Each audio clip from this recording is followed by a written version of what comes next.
So I'd like to start first just to introduce yourself to the camera, and then tell us a little bit about yourself leading up to 65. I'm on camera? Yeah. Okay, I was born in Croatia, former Yugoslavia, and when I was 20 I went to France, I lived in Paris, because I was a poet and writer and studying French and literature. So in Paris I met many Americans, and I really loved American underground movies and pop art. So after spending like almost 5 years in Paris, I felt there was time for me to go to New York, where all these really great, fabulous things were coming from. So one day I came to New York and I stayed. And what was the draw? We were talking about that before. It's like, what is it that struck you about New York? well, because everything I loved then was coming from New York. It's a little bit like my son, who said on every toy it says made in China. So he really wanted to go to China. So we went to China because of that. You know, it was like that a little bit. You know. Right, it must be good. Yeah. Yeah. So every film I loved that I saw in Paris was coming from New York. I mean, talking about underground and art, pop art, you know, minimal art was coming from New York. So one day I came here and I just, you know, had to stay here. Yeah. Couldn't go back because I didn't have papers to go. Right, where am I going to go now? Yeah. How is it different than Paris? Well, Paris was different. Well, Paris was great too. It was a place called La Coupole, very much like Mexican City in New York here, but again, very different. I went almost every night and met friends there and had a great time there too. But Paris didn't have freedom like New York. It didn't have a great mix of art and music like New York. So it was a much kind of quieter and lower level. Even I did belong to the group called Lettrism. It was a great revolutionary group of artists, and I worked with them for 3 years or so, and they were just great. But then I got interested in things coming from New York. So Jonas Mekas, Andy Warhol, and other people like that. Yeah. And how did you find out about them? I found them because when I was in Paris in American Center, I was showing underground movies. So I found many of those films because I was interested in them. I had to get many of them from London because they were not in Paris. And also I was interested in showing original French films there and my own work too. That's how I met Michel there, and he brought his film there, so we showed it and had a great time. Yeah. The rest is history. So tell me what's going on in the art world at that time, because clearly you're very focused on the cutting edge.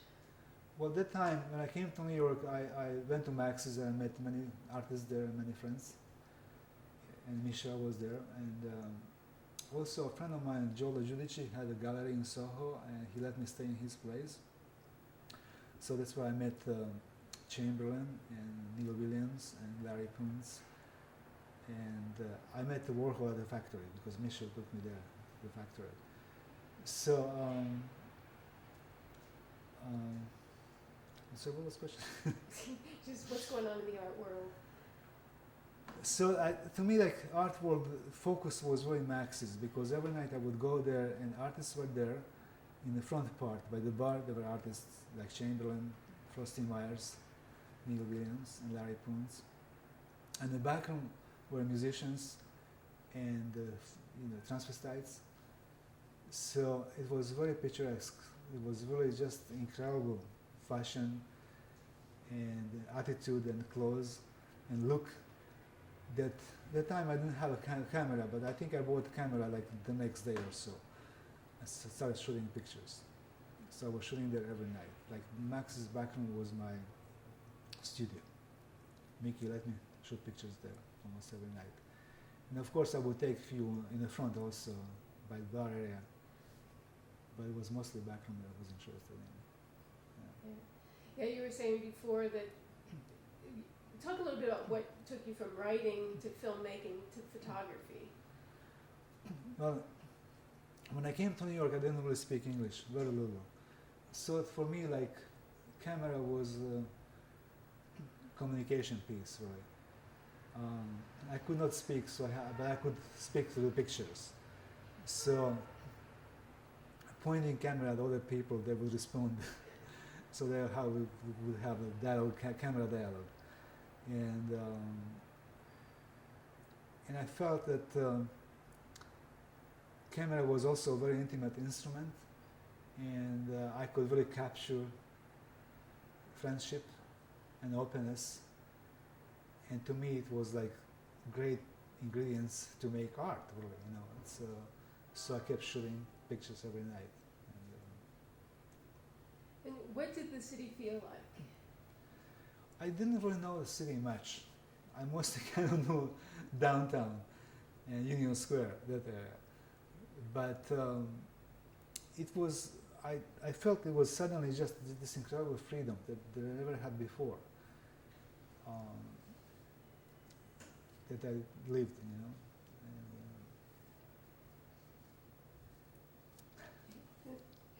know. So, talk a little bit about kind of our idea of the synthesis of the arts, like, you know, writers, like much like yourself, writers becoming filmmakers, becoming photographers, becoming musicians, and what we were talking about with the dolls. It's like it's not necessarily about the music; it's about this underlying force.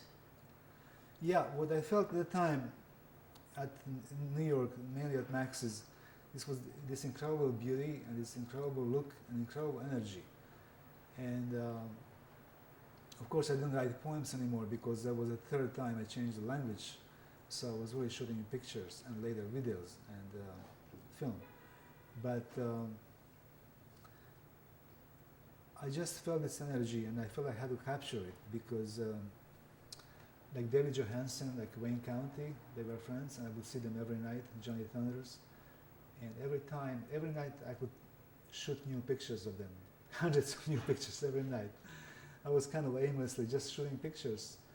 I felt like the night before pictures weren't interesting enough anymore. You know, they had to update every night. So I felt this communication, a very kind of strong feedback because there was incredible narcissism that I felt that my camera was generating and everybody else's camera. And I couldn't stop it. And again, what I said before, like to me, it was so interesting to see that every boy at Max's looked like a girl, and every girl looked like a man. To me, it was like really unusual, new situation that I'd never been before. So I had to take those pictures, and it was great motivation to shoot.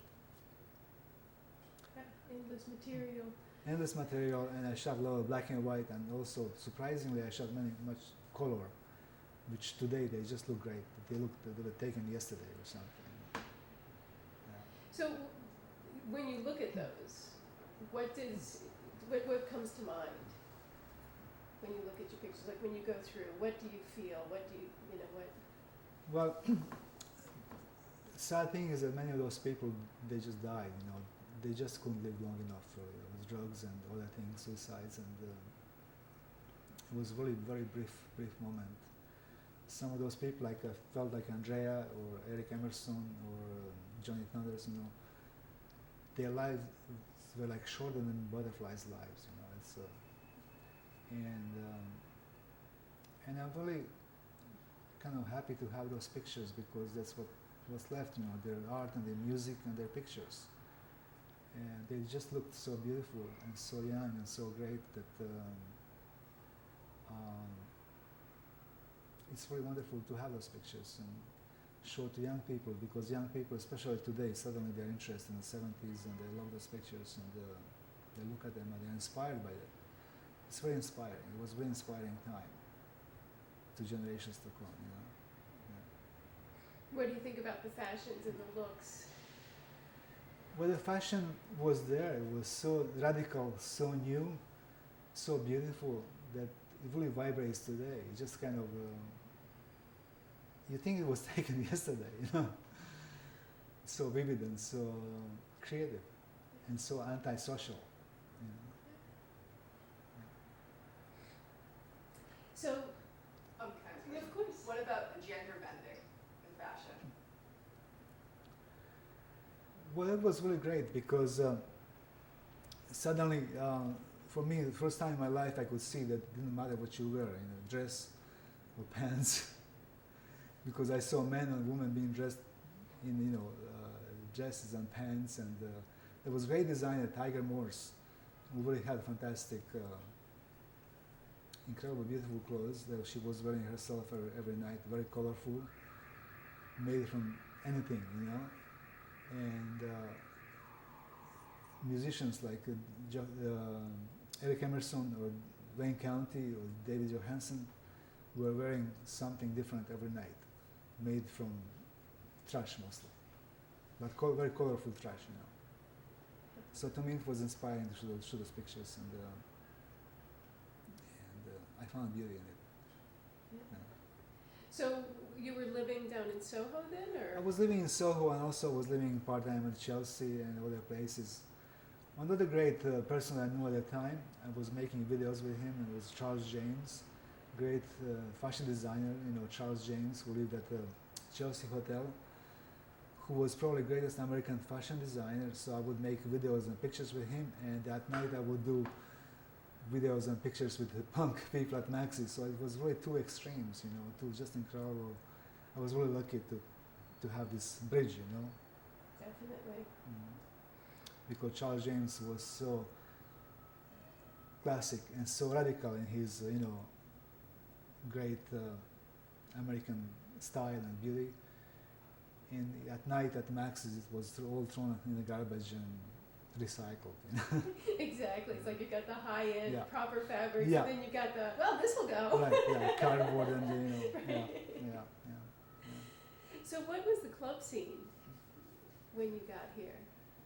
Well, I'm kind of a creature of the habit, so I only went to Max's, so I didn't go anywhere else. Maybe, I don't know, Union Square or a few other places we would go, but it was mostly all the Max's. Later was Studio 54 and Mud Club and other places. I also shot every night. But this time, early 70s, was really Max's, because everything was there. I didn't have to go far away to shoot. It was at Max's or in front of Max's in the street. So that's all my pictures were taken. And what was Mickey like? Mickey was really great. He had the taste for talent. He knew exactly immediately.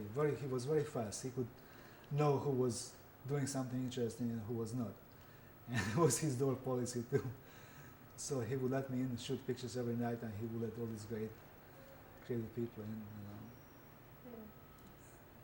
So how did it come about that the back room kind of became your studio? And tell us about being able to set up your light and kind of just.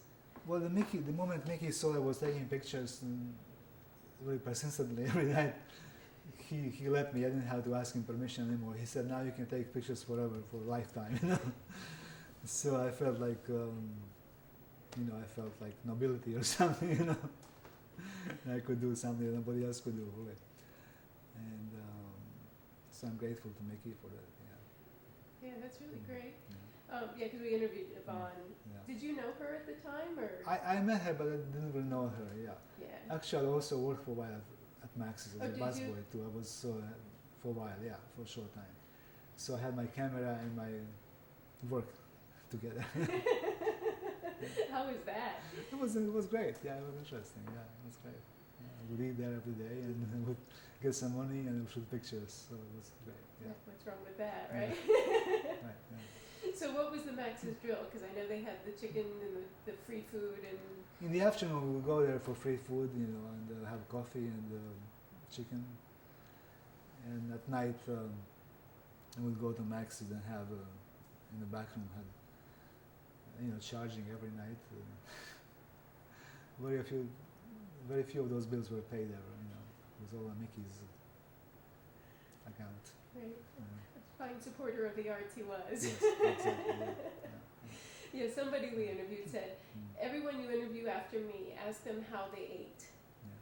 So how did you eat? Well, I ate mostly at Max's again, mostly for free, and I would pay when I had some money. I would pay when I was working there. I would eat for free too. Yeah. Yeah. So Max's was kind of the social universe. Yes, exactly. Yeah. Yeah. Yeah. I couldn't go anywhere far from Max's. That's right. So you didn't really do like Club 82 or the Mercer Arts Center, or I did, yes, but not as much. Not as much. how were they different from Max's? I mean, what was? Well, Club 82, as I remember, it was mostly just like discotheque, really. And Mercer Arts Center was performances. You went to see those things that you're going to theater or something. But Max's was a place that you could really sit and relax and have a good time, and also meet the artists. Like every artist was there too.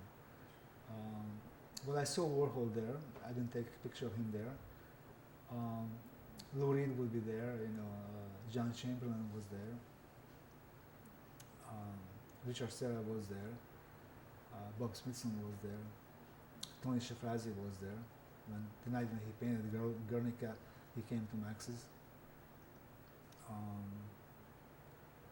Frosty Myers was there. Larry Ponce, they're saying. And then David Johansen, Wayne County, Patti Smith, Jackie Curtis, Candy Darling, Wayne County, every night. This is kind of just a group of friends. This is where we Yes. go. Yes. Yeah. And what happened when CBGB's opened? Well, again, CBGB's was really just music scene. So for me, it wasn't. I didn't go there much. Once in a while, I would go there, but not much. Yeah. Not the same cross section. No, it was different. It was only music. Really. Artists didn't go there. And did Max's change when they really started focusing on the music? It did change, but music was really upstairs.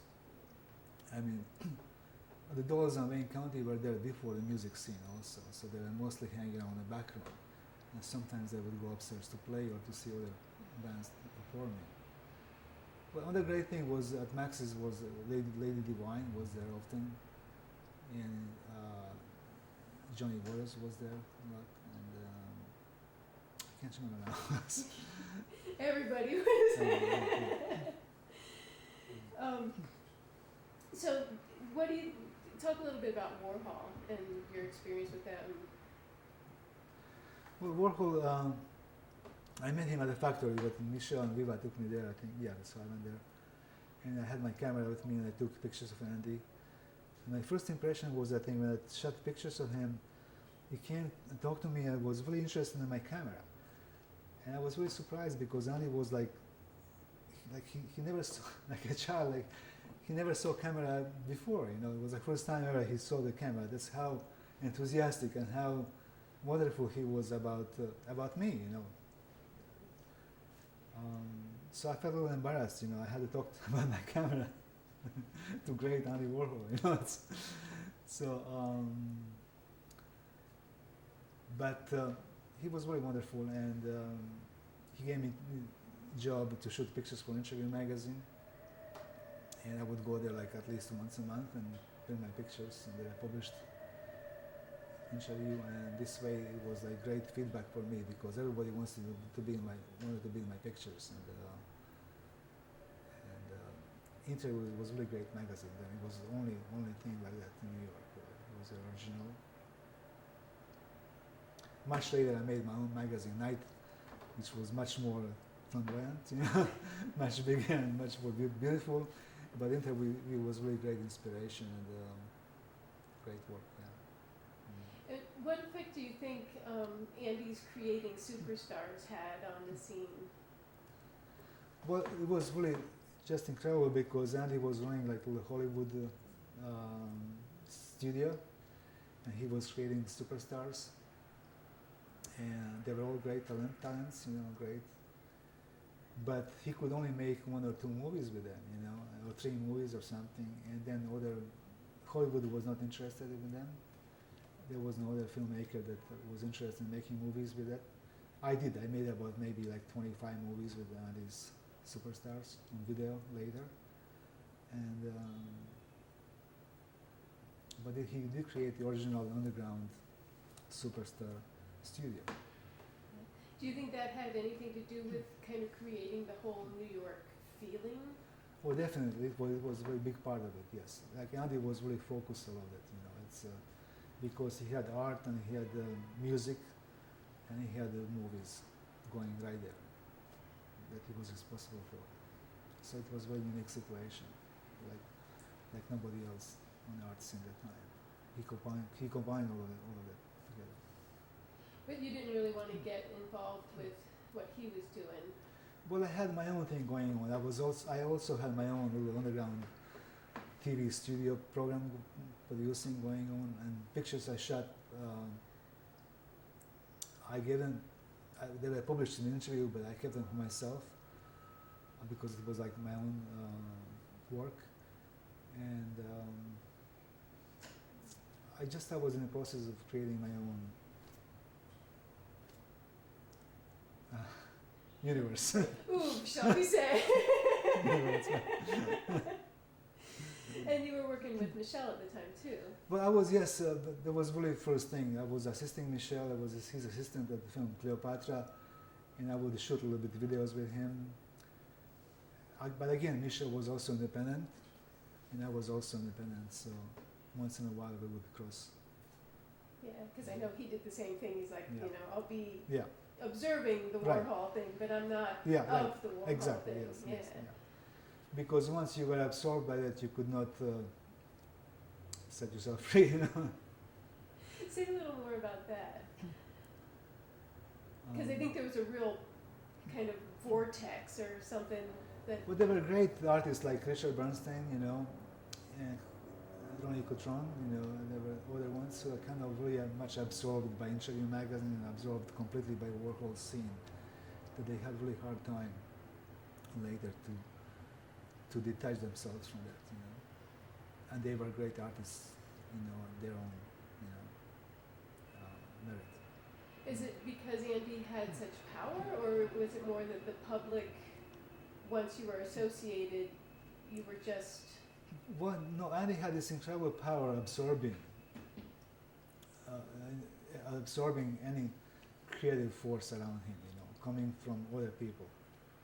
But it was his nature, you know. There was nothing wrong or bad that he did. It was just his nature, you know. He would just absorb like a sponge everything coming his way, you know.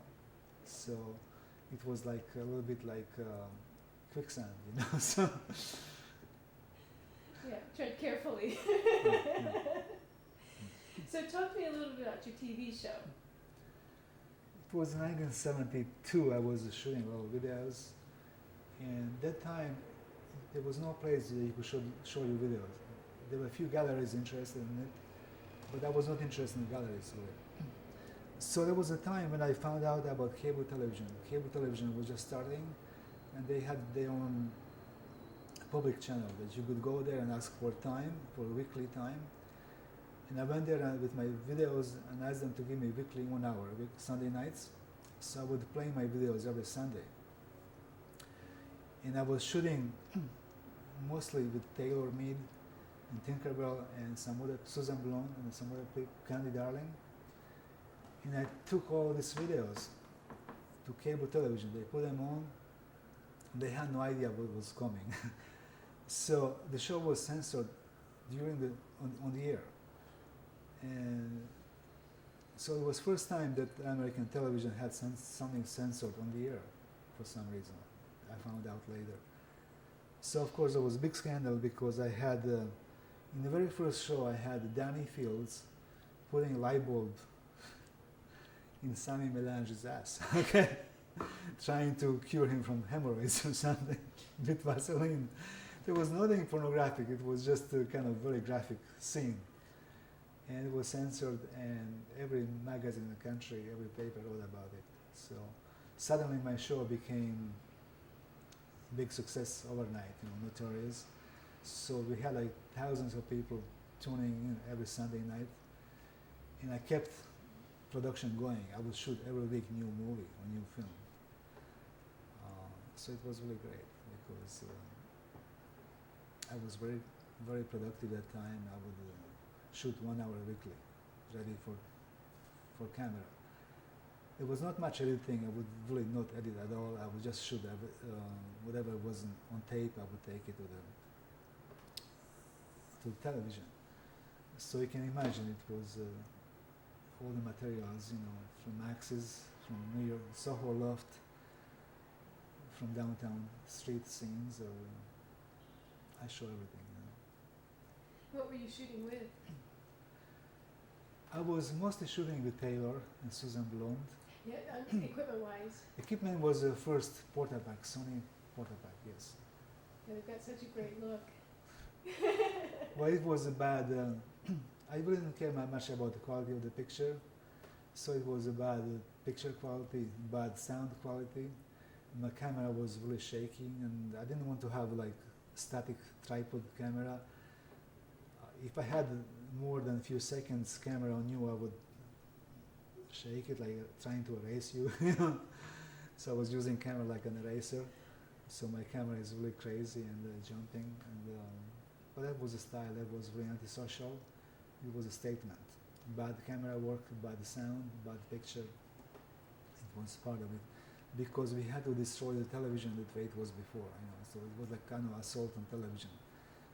Television was representing everything beautiful, everything wonderful about America, and suddenly they had to deal with this materials never seen before like that. Yeah. Talk a little bit about not the underground, but exactly that. What television was doing, what radio was doing. What was the underground reacting to? Well, the underground was reacting to perfections, to great, slick, perfect image of television and great sound of rock and roll. Again, everything was so multi-track, so complex and so beautiful. The terrible, the way I felt, Wayne County felt also, New York Dolls felt, the television felt, Patti Smith. We all felt like we had to destroy what we kind of grew up on. So that's why the voice had to be screechy and bad sound recording, and clothes has to be trashy, and actors had to be, anti-heroes, completely all the way driven to the end, all the way to the bottom. So, so it was very much about destruction, because we had this kind of raw talent and force and energy to replace it with. It wasn't just destruction, but it was the destruction that we had something much more important to replace it with. Right. It's time to change the guard and move into what's next. Exactly. Yeah. And that's what we were driven by, Yeah. And you were a little bit interested in technology. Well, actually, you were very interested in technology. Well, that's a little later. That, in 1977, I started being a video artist, working with video. I fell in love with the television image. I loved the lines. So I wanted to paint like television. But you could not paint at the time. There was no computer, there was no machine, there were no printouts that you could make. So I had to make my own printout machine, my own kind of inkjet machine, which was like the very first one.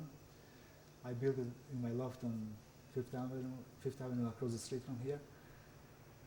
It was scanning device with airbrushes. They were reading photocells, they were reading image and painting at the same time with airbrushes. So I did create like first electric painting machine in 1978. How do you think technology affected like those years, like 65 to 75 particularly, but beyond that as well? Well, technology had a great effect on some artists, like Forrest Myers. He was using lasers. He was first artist to work with lasers. Myself, I was using technology of light reading and scanning. A technology that was there, it was like fax. No, there was not a fax machine. It was like Like the something. teletype thing. Teletype. Yes, I Yeah. was always thinking, how can I make teletype into painting image? So this machine is very much like teletype, but it's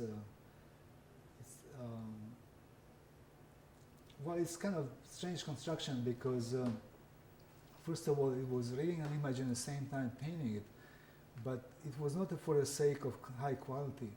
I was very interested in a very primitive machine that will paint very primitive images, just give you enough information to be able to see just essence of the image. And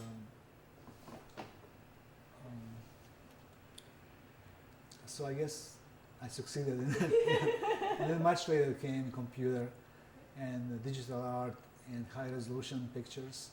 Everybody is now going to high resolution direction. You know, they all want high resolution, high resolution. I'm still going opposite way, especially right now because everybody else is into high resolution. My images are kind of, my very first images were like more photographic. Now they are like less photographic. They are like more, even more primitive. They have less lines than in the 70s. Right, more abstract as everybody's focused Right, on. I mean, exactly. 9.3 million Yeah. pixels. No, I only want three colors, three different colors, not millions of colors. Only Right. three colors and Right. mixing them. You know, because to paint you don't need much. You only need black and red. You can do great things with it. You know, you only need two colors. And 3 is an extra. Yeah, three is a little bit too much. Yeah. That's right. Yeah. Do you think technology kind of fed this feeling of everything is possible? Yes, definitely. Technology is there to kind of get us interested in what's latest. Like electricity was in the music, was in television, but it was not in the painting. You know, my idea was to bring electricity into painting, to make electric brushstroke. That's my contribution. And artists always kind of curious, since Da Vinci, you know, in technology, what can you do with what's out there and what can you invent? Right. So definitely, artists always try to assimilate tools that are out there. But my tool was way too early. There was no such a tool, so I could not go out and buy it like Frosty Myers. He bought his laser. He didn't have to make one. I had to make my own machine, but all with materials, with surplus materials from Canal Street. I was lucky they were there. I could find anything I wanted, so that's how I made it. Yeah. Yeah, so even then Canal Street was the mecca of everything. Yes, exactly. Yeah. Yeah. It's changed a little bit now, Yeah, but definitely. Yeah. it was really good for Yeah. a while. Yeah, there's a great Frosty Laser story with Max's, right? Yes, it was going down Park Avenue, ending up at Max's in the back room. Yeah. Yeah, we can't seem to get a clear bead on how long he did that. Was it just one night or? Oh no, it was every night. It was It every was for a night, few yeah. years. It was for a few years. For a there. few years. Yeah, actually many years. Yeah. Yeah, because some people were like, no, it was only one night. And some people Oh, were like, no. no, it was forever. No, it was a forever. month." It was forever. As long as the new Max's was there forever. Yes. Oh, really? Yeah. You could just follow a red light, you know, to the hall. Right, if you want to know where it's happening, Right, here yeah. it is. Yeah. That was like guiding light, you know. It would take you there. Cool. Mm. So, what was going on at the Chelsea Hotel? Well, Chelsea again, it was another original scene, all kind of watertight to itself, you know. Well, Michelle was there, Viva was there, Shirley Clark was there, Virgil Thompson was there, Charles James was there. All these great hermits and originals were there, and Bridget Walk was there too. So I was taking pictures mostly there. I shot some videos there too, but mostly photography.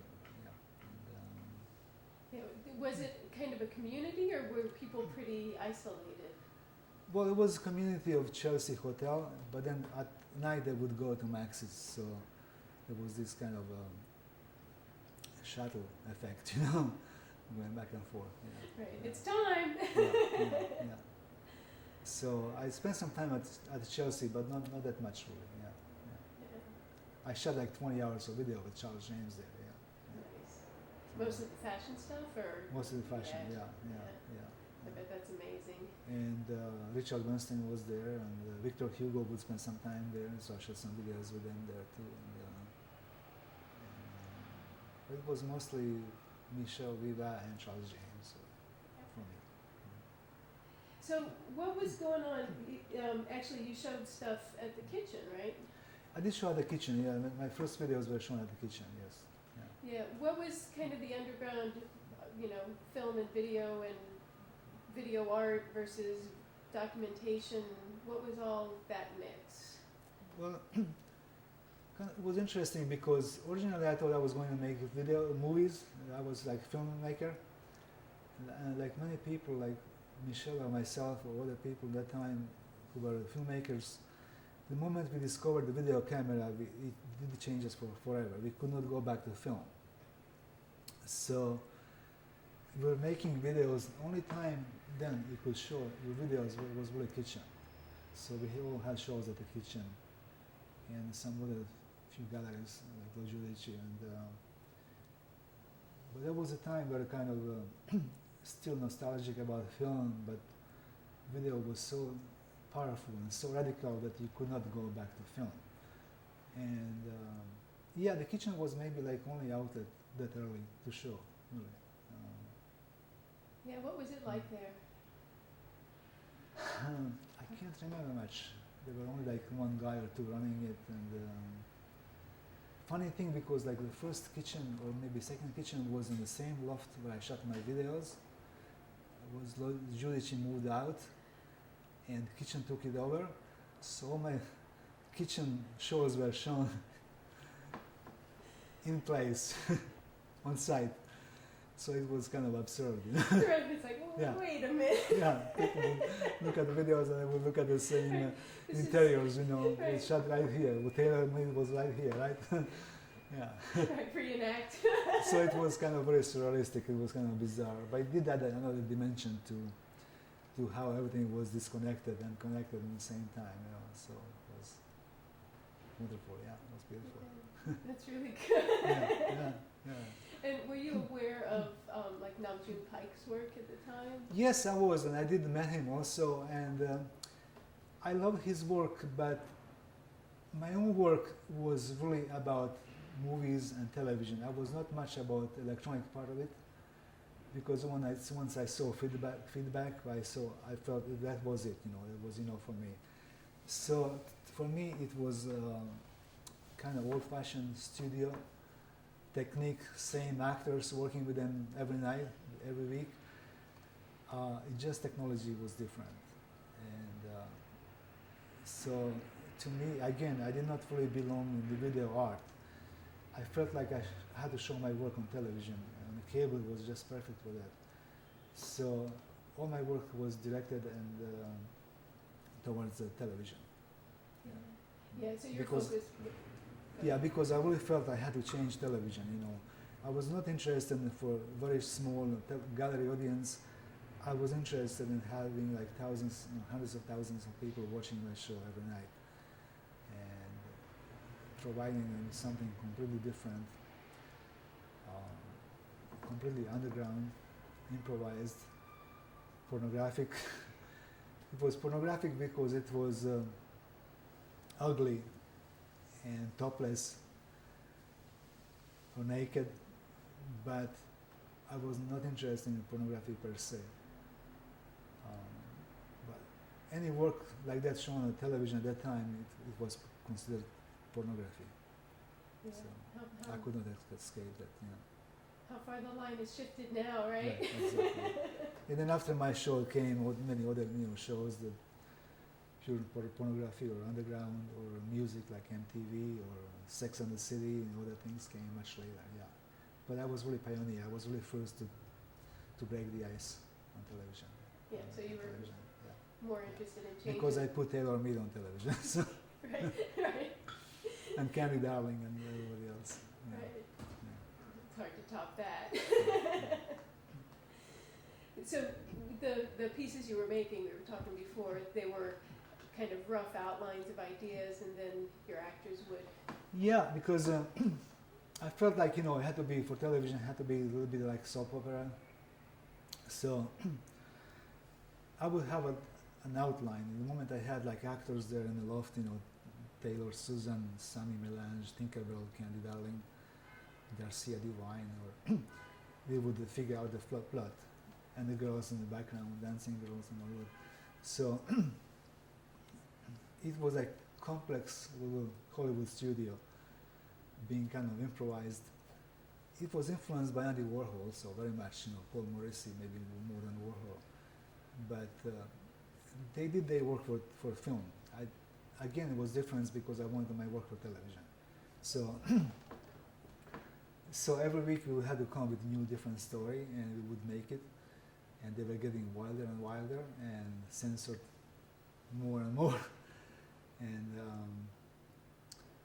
I enjoyed it very much, and it was a great pleasure to see you show censored and all these magazines writing about your work, you know, that you felt. But yeah, it was very radical. It was new. It was never seen before on television. I didn't it before, you know, so I'm happy about it.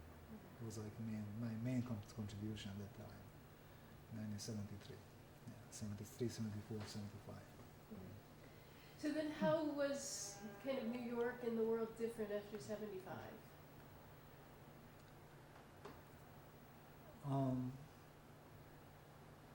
I don't see any difference really. I think we lived in the 70s I spent exactly 10 years in New York in the 70s, from 1970 to 1980. And I did all my work there, and I quit scene completely in 1980. So it was like one long night, 10 years old night. We did all our work then, you know, fantastic work. Everybody did, the best work was done then, you know, the Dogs, the Wayne County, the television, the Dead Boys. I mean, I can't even remember names anymore. Warhol, I guess, too. We can include him, Michel there. So it was from the beginning to the end of the 70s. It was beautiful, endless, creative, radical, underground scene going on continuously. Do you think kind of when punk came, things changed? Or? Well, it didn't really change much to me because the punk to me was from the same night when I went to, first night when I went to Max's 1970, I felt it was something different. There was a punk already born right there, but nobody knew it, you know. It was at Max's back room, you know, was born. But people didn't know that, you know, then. That's when I had to buy my camera, I knew it was great. And it kept lasting until 1980 when I left the scene. So, it of course, had the transformation from Max's to Mud Club to Studio 54, but it was very much same thing going on, just with influx of new talent and younger talent too. The names changed, but the party kept going. Yes. Yeah. And also I did Night Magazine because I wanted to all those beautiful, great, talented faces to be exposed in the print. Yeah. And I was doing it monthly for a while. It was this beautiful newspaper full of pictures, you know, hundreds of pictures, fresh pictures every month, and it kind of also was like a feedback effect, you know, because Max's was very narcissistic, so was Studio 54, so was Mud Club, and all these other places with high energy, great talent, and narcissism. Yeah. So it's great materials for an artist and photographer and a video maker. You know? Yeah, definitely. Of course, there was Grace Jones a little later. You know, she was really great. Great videotapes of her at Studio 54. You know, Nice. things like that. You know, Anything you left out? I have a question. Will you describe physically what Soho looked like walking around on the streets at night and during the day, and even like the Bowery and stuff, like just the physicality of New York, like as opposed to what it looks like now or something? Well, I didn't go to the Bowery. I only went to Soho, really. I would walk every night from Axis to Soho. It was completely deserted. It was scary. No one in the streets. Absolutely quiet. Nobody there. And there was only few people who lived in Soho then, you know. It was kind of scary to me. It was very, very rough and empty, completely empty. New York was a very strange city because coming from Paris that time, where everything was beautiful, where everything was polished. You come to New York, Union Square and Soho, where everything is ugly and rough and dirty, and you could see rats and mice, you know. But I felt kind of thrill and excitement about it because, again, it was something I never seen before. And I was asking myself, is this really what New York? It was nothing like I imagined it would be. Right, the underground is really underground. Yeah, right, exactly. It's like, that's how I really kind of, to me, underground was very glamorous word before, and then I found out it was something really dirty and very original and very coming from the source, you know, from the way deep down, you know. It was a wonderful experience, yeah. Do you remember when the city was going bankrupt? Yes, I think they was doing videotapes then, and I even have like Mayor Bean on videotape, who I guess the president said to New York, drop dead or something, and I have great, wonderful video with Mayor Bean saying, no, we are not dropping dead, we are fighting back, you know. But underground had a great time, you know. Ship was full, you know, sinking, but Max's was, you couldn't really tell it, you know, it was really great. It was like in the Titanic, you know, we had a great time. Exactly, the party's right here. Yeah, the party was there, you know. Decadence was there, and more decadence, more destruction, more, you know, falling apart, more Berlin syndrome, you know, it's, the party is better, you know. Anything else? The only thing that you didn't do is introduce yourself with your name. Okay, my name is Anton Perich, and what else do you need? And this is Anton Perich Presents. Why don't you say this is it and then describe it as, say, I'm a filmmaker, an artist, blah, blah, blah. Yes, okay, I'm a filmmaker, a video maker, and an artist, painter, photographer, and I also write poetry and short stories in English now, and after many years. And what else do I do? And I publish Night Magazine and a few other things in the meantime, yeah. And you're a Capricorn. Capricorn, right? January 17th. Yeah. Cool. Yeah, you said one thing about, we were talking about punk, and you said that you felt that you had already experienced that at Max's you felt that what was going on there was kind of, that it had a punk feel to it. Can you expand on that a little bit?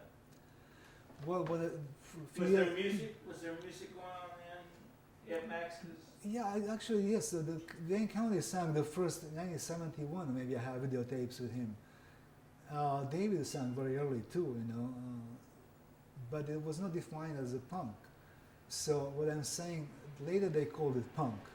Somehow somebody gave a name to that, you know. But what I experienced the very first night at Max's, it was already there, complete, really. With years, it was just expanded, you know. But all the ingredients were there. Beauty and organess and sound and fashion and imagery. And there was, Jack Smith was at Max's a lot. I would go to see his shows in Soho. He had a loft in Soho, like he was very few people who lived there also at that time. He had the shows like once a week, maybe every night, I don't know, in his loft. We would go there. And Theater of Ridiculous, what's his name, was there also. And Iggy Pop was there also singing. I just can't remember now all the names, I'm sorry, I've been out of it for 20-something years. Didn't talk about it, didn't think about it, so I'm back in New York now and I'm suddenly... Right, suddenly thrown back. Yeah, thrown back, yeah. So it's really hard for me to remember, but if I if you give me time, I will. If you do Yeah. this by email, I will give you all the names. Yeah, and and everything. it's the feeling that we're after Yeah. too. Yeah. So how does it feel actually to be back now? I feel great because I'm back to my career again now, and I'm experiencing, seeing my old friends, and also I'm meeting many new people. Actually, through my son, who is on the scene now, who's a musician, who played recently at a place called Tank. He played recently at a place called Tonic or something like that. Mm-hmm. So I go out a lot and I see a lot of new talent and new music and new art, new video, new everything. Brooklyn, Williamsburg. all How the is it places. different than the 70s? Well, I think it's much more exciting because there are much more people doing many more original things. I think there is influence of the 70s, and they like it. They're definitely aware of it, and they're recognizing it. But I think they're creating something new too, because there are definitely new sounds, electronic, very different from the sounds of the 70s. So they're exploring this electronic scene. Again, electricity in the arts. I like it very much because of my own experience. And I'm kind of, in my old age, I'm getting to be young again, experiencing all of it for the second childhood. Right, here we go. Give me a camera. Of course, my camera, my video camera is still shooting still, and doing great things. Again, love it. Yeah. So you're shooting digital Yeah, mostly now. digital video. Yes, And and digital photography too. Yeah. what do you think about it versus? Well, I think it's great because it's much easier, but in a way it's much more difficult because when you have millions of pictures, it's much harder to choose. When I was shooting film, I had only limited number of pictures, so it was much easier. Choice selection was much smaller, so it was much easier to choose. And now I had to spend much more time looking at thousands of pictures to choose, and I think that's a big trouble for me. I wish I didn't have such a large choice. That's right. I need one that just shoots. And imagery is just great because imagery is very much like my painting machine from a long time ago. Like when you see all my paintings, you see they're kind of foretelling, they're kind of, predicting the future of the electric image. I can show you some pictures from there. Pictures that were done in 1978, they were done today, with Photoshop or so. So I really feel like being pioneer of electric image, predicting all of this to come, long time ago, before computer, before, inkjet printers. So I love it, it's kind of going the way I saw it. Exactly. That's, Okay. Are we done? I think we're done. Yeah. I think we're done. Yeah. Yeah, we're done. okay, I think you're going to need